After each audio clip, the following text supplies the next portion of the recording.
Bro, I'm sure you read all the news that the names came out of who was on the disciplinary committee with CM Punk. Did you read all this? And it was Bryan Danielson. Yeah, or Bryan Danielson. Yeah. Bro, Triple H makes CM Punk the head of the disciplinary committee.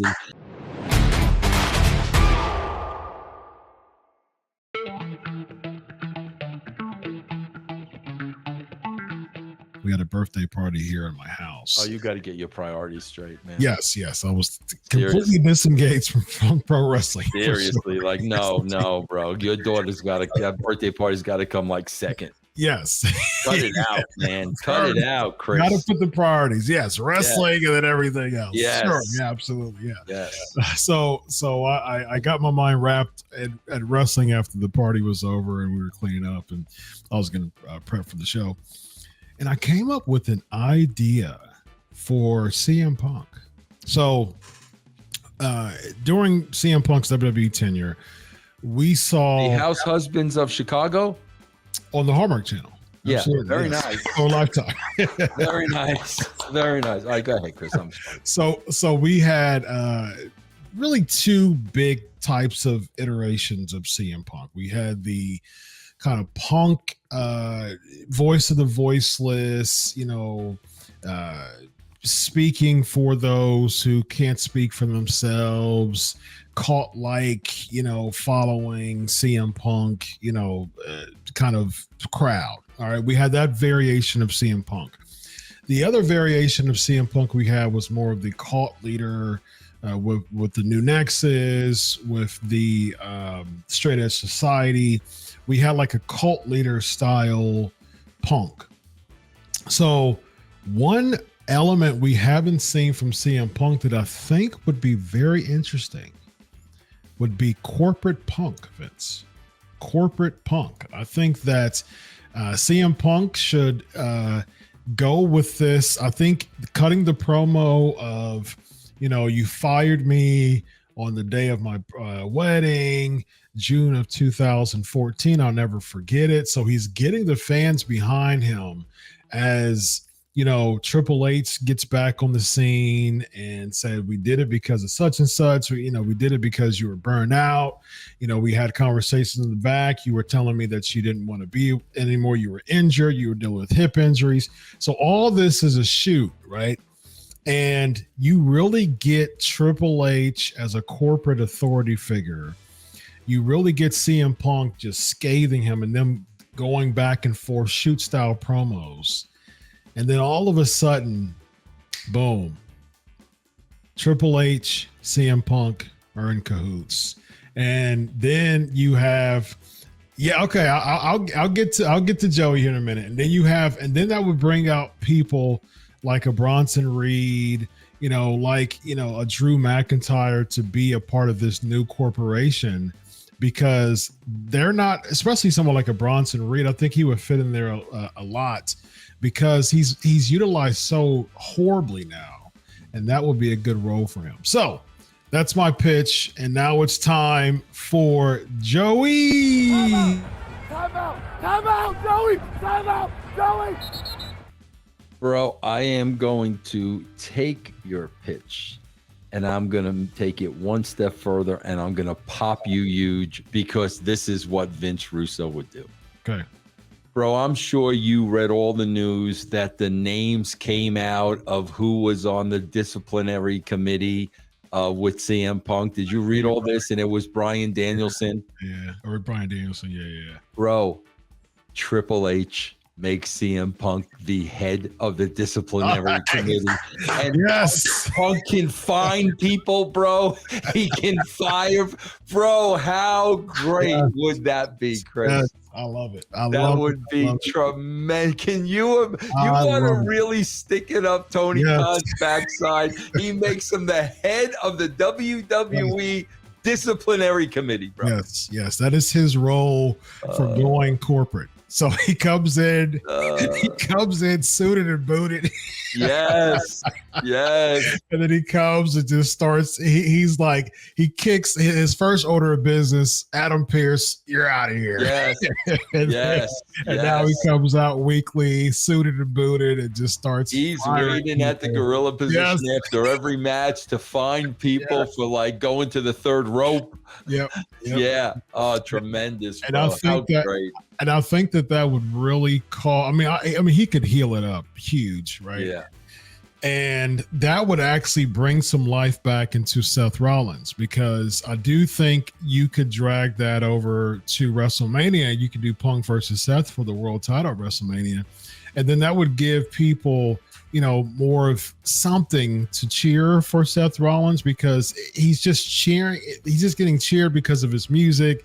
And then they're just throwing people at him, and like Drew and Shinsuke. There's nothing for us to latch onto. But if he's especially, bro, like you said, if they go with Seth and CM Punk, going into WrestleMania, bro, the week before WrestleMania, he hits him with a disciplinary action. Yes. Like you gotta wrestle me with one arm tied behind you, like whatever it is. But the week going in, he really stacks the deck. That gives Rollins an out too, bro. Yeah, because at first you got to start off WrestleMania by beating Bronson Reed. Like, so you have like his henchmen, like Bronson and Drew. All right, you got to start off beating up Bronson Reed.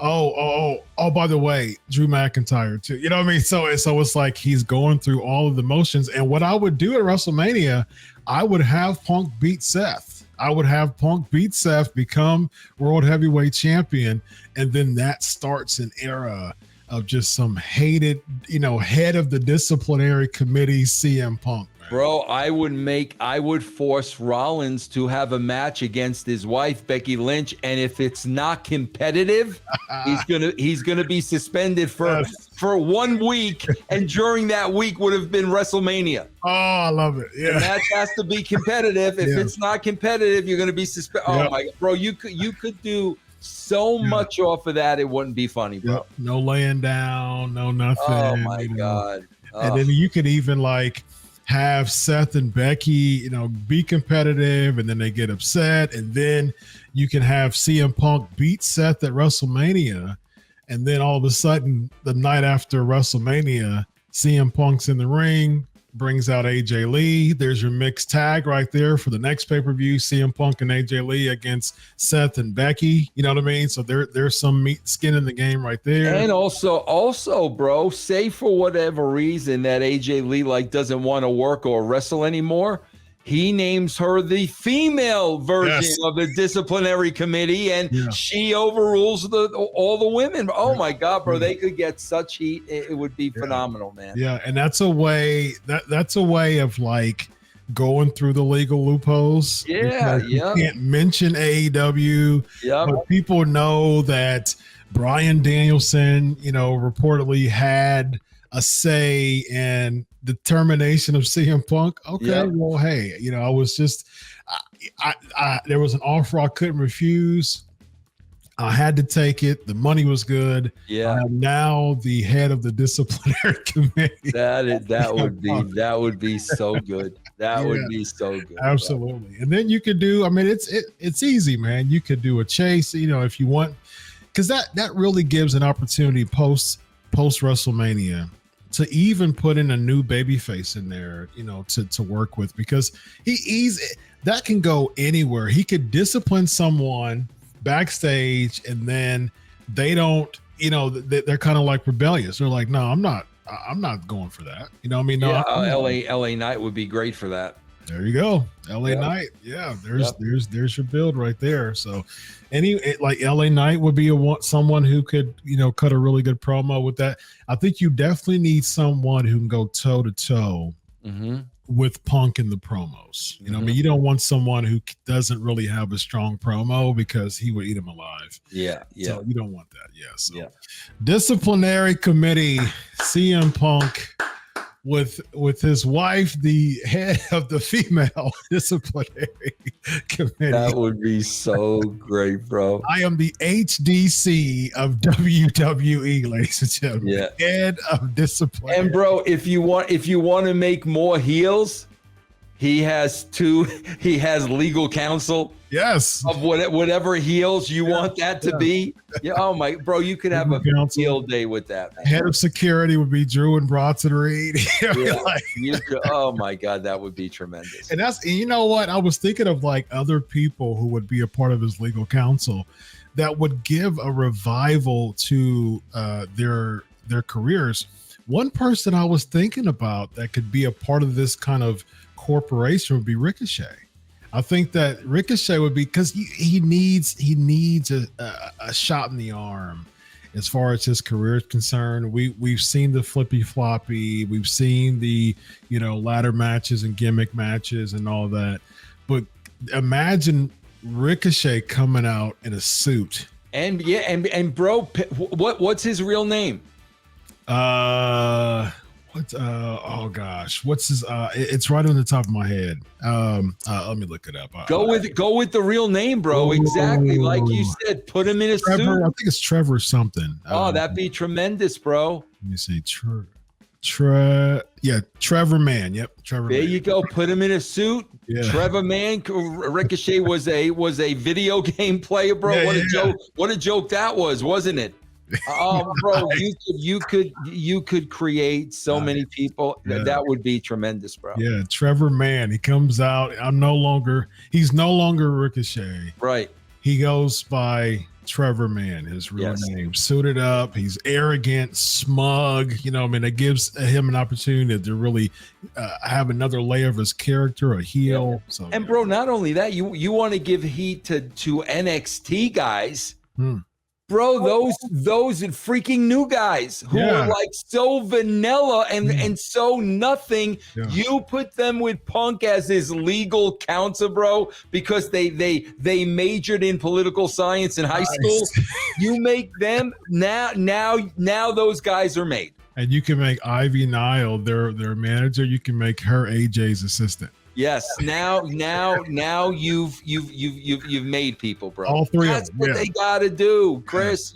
That's what they got to do. And then what you could do is you could have Maxine Dupree turn on Alpha Academy and be a part of AJ's council. You know what I mean? Yeah. She has that ability to really be, because she was Maxine Dupree. She was a heel first, with Maximum Male Model. She had that type of arrogance to her, and she can get right back to that and be a part of AJ's committee. You know what I mean? So that would be an opportunity. And then the thing is, she's just playing favorites, giving her all types of title opportunities. You know what I mean? Just super playing favorites to all of them on the council. And then the thing is, some people realize that Punk is kind of playing favorites, and it kind of nudges them to be like, ooh, man, I kind of want that opportunity to be a part of the, committee. If I know that I'm gonna get another title shot, and then you have an opportunity for a Tegan Knox to turn on Natalya. You know what I mean? Because she feels that Natalya's holding her down, and she joins the committee and she gets a title shot. She gets an NXT title shot, and she becomes NXT champion after joining the committee. So it really can have so many angles and so many directions that would really get both male and female just groups hate it, because we haven't had that really good, strong corporation style angle in a long time. But let's face it, Chris, we're going to get, he wants to get the world title because he wants to prove he's the best. That's what we're going to get. Yeah, we're going to get that. Yeah, we're going to get that. But it just would make so much sense. He's been gone. So much fun too. Yes. I mean, he's been gone 10 years almost. And it just makes sense for the big swerve to be. Yeah. And bro, and the reality of it is, that's why he came back. Yes, exactly. That's what Triple H dangled. Yes, exactly. Nobody knows about it, and that's why he came back. Exactly. Yeah, people were wondering why he came back. It was after almost 10 years.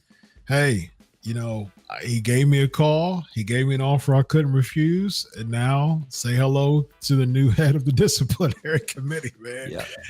And next week he comes out suited.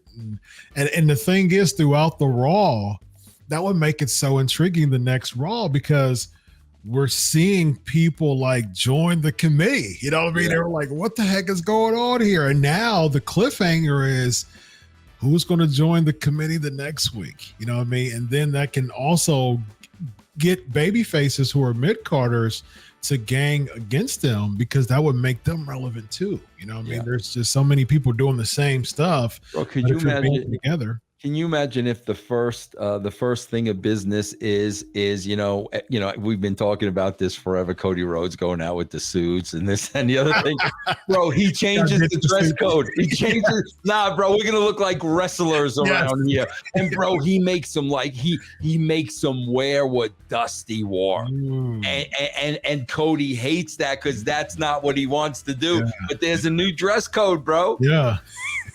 You could have a field day, bro. You could have an absolute field day with that's fantastic, man. Yep. Absolutely.